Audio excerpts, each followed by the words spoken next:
Texas. We wondered when the depth of this Rangers lineup might finally show up, and it arrived when Texas needed it most.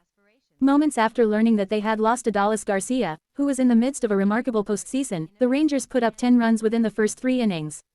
Corey Seager hit a 431-foot homer, Marcus Semien drove in 5 runs with a triple and a home run, and Travis Jankowski, the speedy, glove-first outfielder who replaced Garcia in right field, added a 2-run double.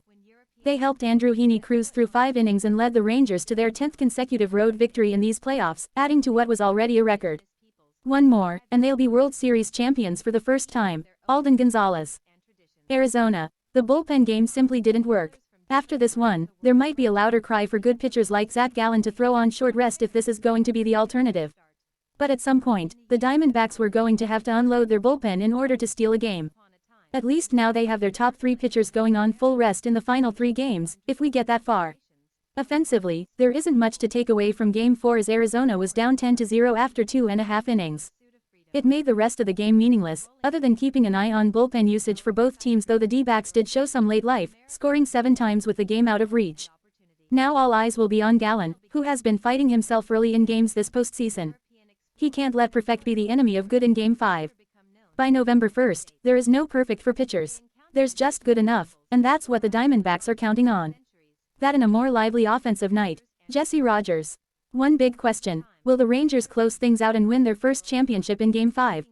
By the end of Game 4, Diamondbacks fans were so appalled by what happened on the field they'd taken to folding stand-up 2 cancer placards into paper airplanes and trying to throw them onto the field. Like the team for whom they rooted Tuesday, most of the planes spiraled out of control and went splat almost immediately. Arizona's season is on the line Wednesday, and the Rangers can round out a perfect postseason on the road in the most epic fashion, with the franchise's first championship in 63 years of existence. Zach Gallen is the Diamondbacks' first line of defense, and he'll oppose Nathan Eovaldi, the precise person the Rangers want on the mound for a start of this magnitude, Jeff Passan. One big number, 5. Marcus Semien's 5 RBIs from the leadoff spot would be impressive enough in any World Series context.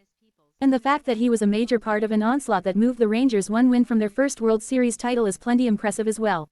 So too is the historical aspect of the feat. Semien became the 3rd leadoff batter with 5 RBIs in a World Series game since the stat became official in 1920, joining Dan Gladden 1987 and Davey Lopez 1978.